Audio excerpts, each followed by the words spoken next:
Alright, this is my 2024 GR86. This is kind of the discussion I wanted to have after, damn, that's bright, after 15,000 miles. This car is pretty good. I like it. Now, my usage of the car is probably different than most people's. I strictly drive it here on Tail of the Dragon, you know, other like toge roads and track days. I've never taken the car on like a real road trip other than driving it to a track day. And yeah, I don't know. I think it'd probably be fine for that. But I've run quite a few sets of tires through this car now. From varying grip, like, you know, RE71s, I've run 615s, I've run the Primacies, which I love, I've run Extreme Contact Sports 02, and yeah, I've done a lot of stuff with this car, although I think I will be getting rid of it for a few different reasons. So let me preface this by saying, initially I have I was biased towards this car, even if it was bad, because it was one of my dream cars. I always wanted to get one of these, and I finally got one. So it felt pretty good.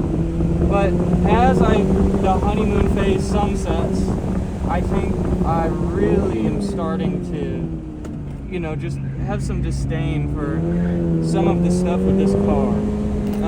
Most notably, and probably the obvious one for everyone, is the motor. FA24, people sing its praises, people hate it. I haven't had issues, but the problem with it is that I am scared I'm going to have issues. Now, for a brand new car, of course, driving it like a monkey, I think, you know, of course you're going to be scared you're going to have motor issues. However, I shouldn't be scared that if I do have issues driving it on track, which, mind you, the car is sold with a free track day, that they may not replace it because I rev the car too high. And I'm not money shifting, but just because I hit red line, or because I put a different set of tires on it, or a different set of brake pads. So to me, I think that's, you know, not fair, not cool by Toyota whatsoever, and kind of really nonsense, because when people did have these issues and it went kind of viral, they then switched it to, oh, we will replace it, but because it's a press issue. And I'm someone that works in marketing, so I see that as like, oh, we're only replacing it as a damage control initiative, which isn't cool. If they should really take a page out of Porsche's book, and, you know, if people are tracking these cars and using them as intended, as long as they're not misusing them, money shifting them, you know, keeping them low on oil or whatever else, they should replace them. But that's you know, my initial take. Now, there's other things in this car that I think are not perfect. Notably, all of the assist systems. I get why they had to put that in the car, but they didn't have to make it kind of a nightmare just to get it all the way off every time. But it is. So, I mean, whatever. That's fine. It can be removed. Other things like the assistive cruise control. Okay, here's the weird thing. So if I just hop in the car and I put the car in normal track mode, like it's in right now, and I don't turn off the pre-collision braking, mind you have to do this every time you get in the vehicle, then what happens is you have to, you know, say I'm coming up behind this Mustang here at this pace, and I don't think I'm really that close to him, and it'll slam on the brakes. Now, when you're driving it hard on track or something, like for me it's not an issue. I know the car, it's my car, so I know to turn it off. And so I turn it off every time I get in the vehicle.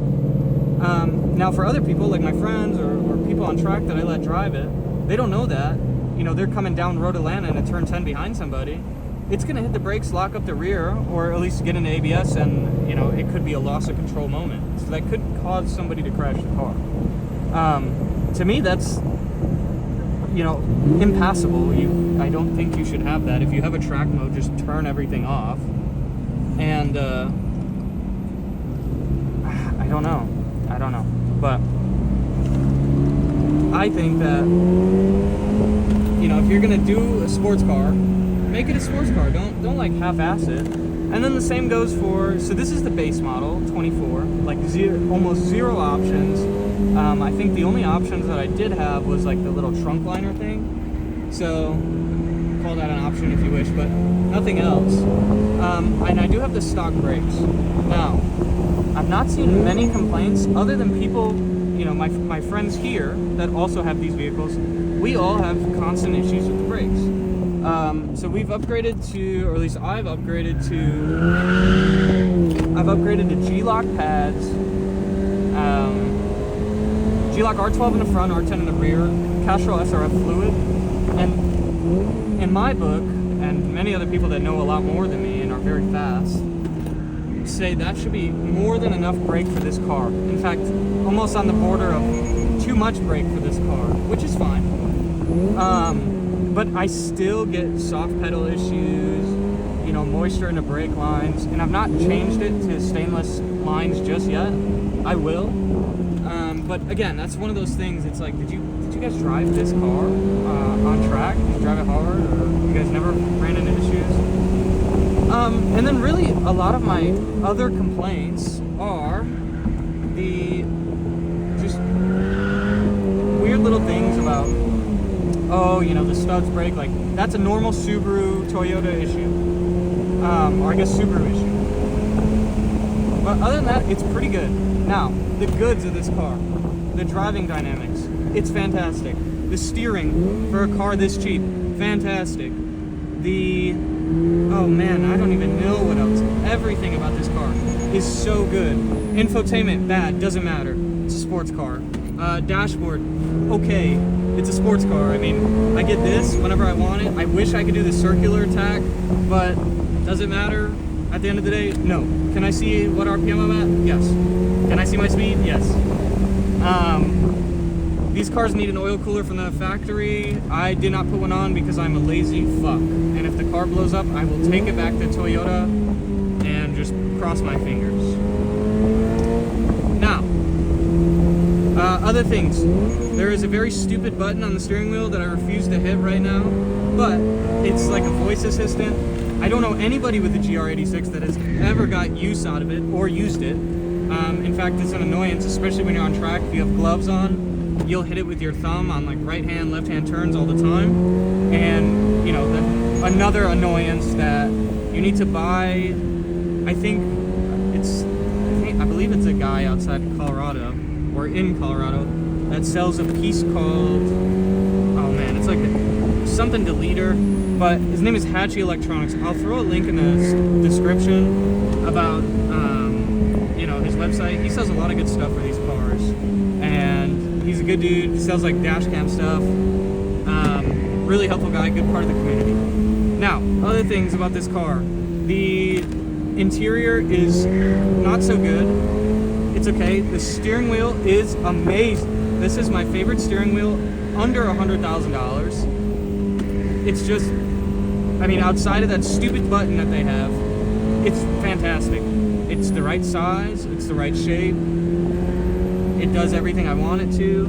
While yes, it's like a tiny little bit offset, it does a really good job of just, I mean, turning the car, you know, what it's supposed to do. Let me see what else. What else can I think of? And I hope that my sound is coming through, my windows being down. Man, this car is so good. The driving dynamics. It's an easy car to slide. This is a perfect first car for somebody that's on track. The only other car I'd recommend is an NA Miata with no ABS, because that teaches you really how to drive. Other than that, this car, forgiving, lets you throw it around. It's tossable. But I do think it is more fun on the premises. Now, I'm not on the premises today. I'm on very heat cycled out RE71 RS, and I'm talking mega heat cycled out. We'll chill for a bit here. Ultimately, these tires are gone. Maybe the same grip level as, I don't know, an ECS. I I'm not going to do, this is not a tire review, this is a car review, but this car on any tire, especially low grip tires, just behaves wonderfully. You can, I'm not a drifter, and I'm not the fastest driver, but you can like link turns, you can flick the car in, you can scandy flick, and it's happy to be in a slide. It's communicative for the most part through the wheel. I do feel that in this, you know, on the topic of, I think, driving dynamics, when you are in a slide, unlike a Miata, there is very little feedback. So, I mean, do with that what you would. Like in a Miata, you know you're in a, of course you know you're in a slide, but there's, I guess, feeling through the steering wheel. In this car, that's not really the case. It's just kind of numb when you're in a slide.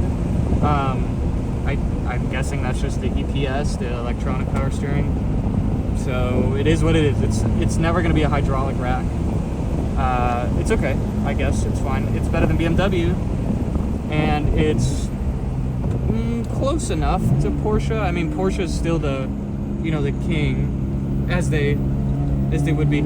If I had 911 money, that's what I would be in here in this video instead of GR86, but I don't, and that's okay. So yeah, ultimately, this car, fantastic vehicle. I love it, but I think I'm getting rid of it because I'm very scared to track the car, because if the motor does blow up, you know, Toyota might just punch me in the gut and say, too bad, you're an idiot. And in that case, you know, what can I do? I drove the car as intended. I think I drove it right. Sure, I hit the rev limiter, but that's why it's there. It's a fuel cut. So yeah, I don't know. Let me know what you think. If you own a GR86, or you want a GR86, or you have any questions about a GR86, I'd be happy to answer them. If you want to see me test something on the car, I'm happy to test it. Like I said, I'm not an average GR86 owner, I don't think, because, you know, I don't drive it to work. I can't really speak on that stuff. I'm sure it'd be fine, but I also daily drove a Miata for years. So to me, this car is like a luxury car, you know, for daily driver duties. Do with that information as you wish. And yeah, thank you for watching. I really appreciate it. If you have any questions, leave them below. If you hated the video, leave a dislike. If you liked it, leave a like. And thank you.